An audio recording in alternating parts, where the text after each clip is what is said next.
Welcome back to the Fairy Garden Discoveries, where STEM takes flight.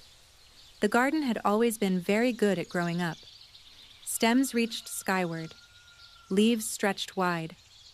Roots tucked themselves neatly into the soil below, like they knew exactly where they belonged.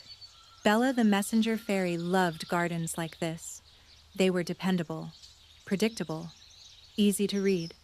But on this particular morning, as sunlight slipped sideways through the fence slats and birds rehearsed their songs, Bella felt something wasn't quite right. The garden looked tilted, not broken, not messy, just a little off balance, as if the plants had all leaned in to whisper a secret to the sun. Bella hovered closer, wings humming softly. "Since when," she murmured, "did growing up stop being the rule?"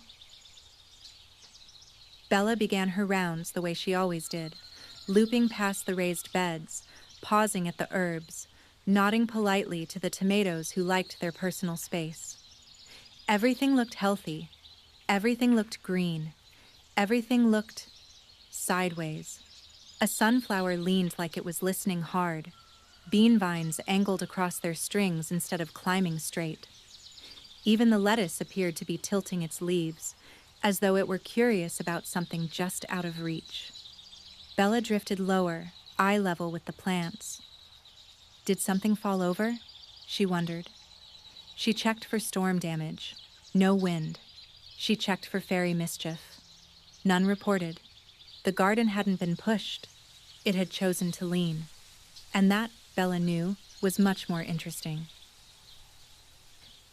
Bella traced the direction of the bend with her finger. Every leaf, every stem, every hopeful green tip leaned the same way, toward the bright patch of morning sun spilling across the path. Bella said thoughtfully. She hovered to the other side of the bed. The leaves didn't follow her. She fluttered higher. They didn't move. But when a cloud drifted past and the light shifted, something marvelous happened. Slowly, quietly, the leaves adjusted. Not all at once. Not in a hurry. They leaned again, as if listening for the light and responding with a gentle yes. Bella smiled.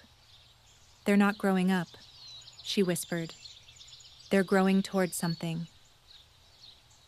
A soft plop interrupted Bella's thoughts. Then another, and another. 3 worms popped up from the soil, blinking in the sunlight. "Well?" one asked proudly. "You see it, right?" "See what?" Bella replied.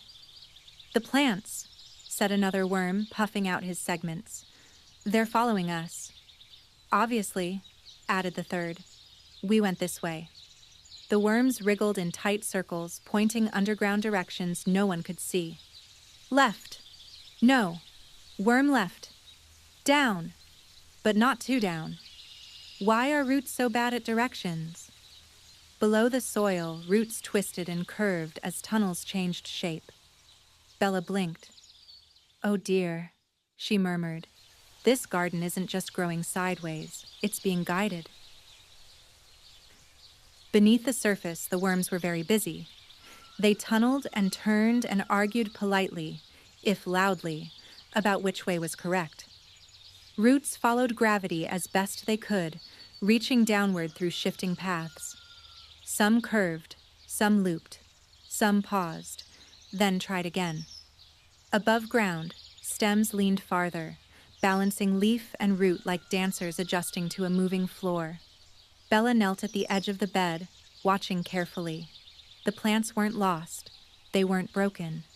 They were responding to light above and to gravity below, doing their best to grow where growing made sense. Meanwhile, one worm peeked out and announced, "I think we're leading." Bella smiled gently. "Maybe," she said. "You're just part of the conversation." Bella rose slowly into the air, drifting higher than the tallest stem. From above, the pattern became clear. Every leaf tilted toward the same glowing place, the warm ribbon of sunlight stretching across the garden path. Leaves reached, stems leaned, Even shy seedlings angled their tiny faces that way. Bella fluttered between them, careful not to cast a shadow. "So that's it," she whispered. "They're listening to the light." Below her, a worm squinted upward. "Well, yes," he said. "We told them to look that way." Another worm shook his head. "No, I told them. You just wiggled." Bella laughed softly. The plants didn't argue. They didn't rush. They simply leaned, slowly and steadily, toward what helped them grow. Below the soil, the conversation was louder. Roots pressed downward, following the steady pull of the earth. They curved around pebbles. They squeezed past worm tunnels. They paused when the path changed, then tried again. The worms were busy redesigning. "This way is shorter," one declared. "That way has snacks," said another. "No one asked the roots," the third added. Roots bent and adjusted, doing their best to grow down no matter how the tunnels twisted. Above ground, stems leaned even more to stay balanced. Bella hovered low, watching it all. "So much listening," she murmured, "to light above and gravity below." The garden wasn't confused. It was multitasking. Bella settled on the edge of the bed and waited. She watched shadows slide as the sun moved. She watched leaves slowly adjust their angle. She watched roots continue downward, patient and steady. Nothing rushed. Nothing panicked. The garden was responding over and over, making tiny choices that added up to growth. Bella smiled. "They're not growing crooked," she said kindly. "They're growing aware." A worm popped up beside her. "So, we're not leaders?" he asked. Bella tilted her head. "You're part of the story," she replied. "But the plants are listening to something bigger." The worm considered this. He said. "That does sound important." Bella drifted closer to the soil, peering into a narrow crack between stones. No matter how the garden leaned above ground, the roots below kept reaching the same way, downward. They curved and bent, but they never forgot which direction mattered most. Bella placed her palm against the earth. "The ground is speaking too," she said softly. A worm paused mid-wiggle. "It is?" he asked. "Yes," Bella replied. "It's pulling. Gently. Constantly." Roots followed that quiet pull, even when tunnels shifted and paths changed.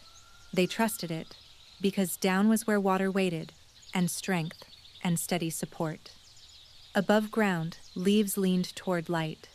Below ground, roots leaned toward gravity. The garden wasn't choosing sides. It was listening to both.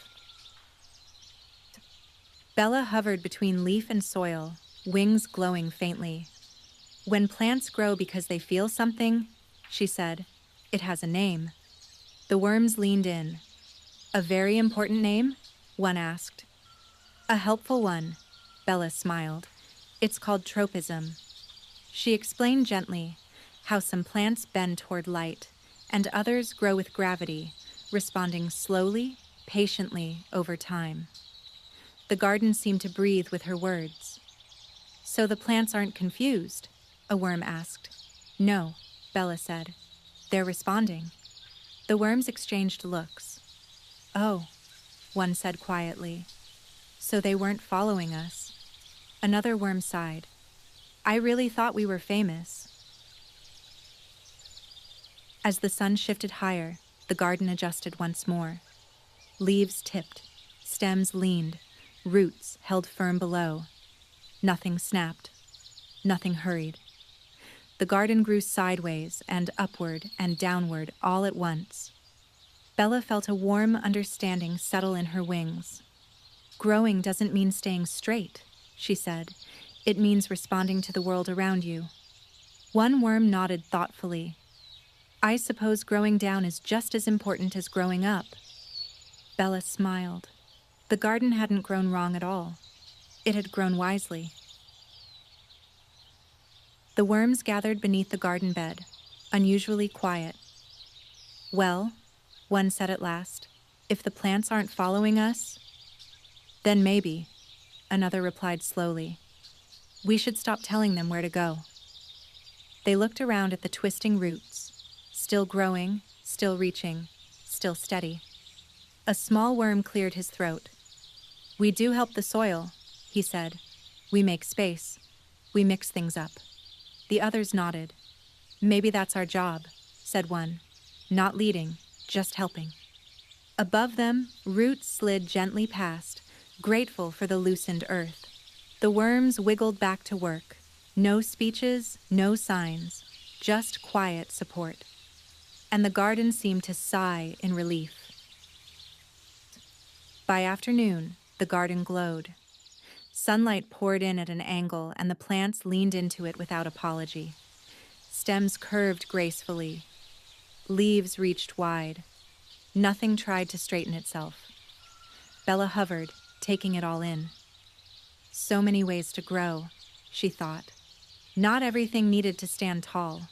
Some things grew best by bending, some by reaching, some by holding steady underground where no one could see.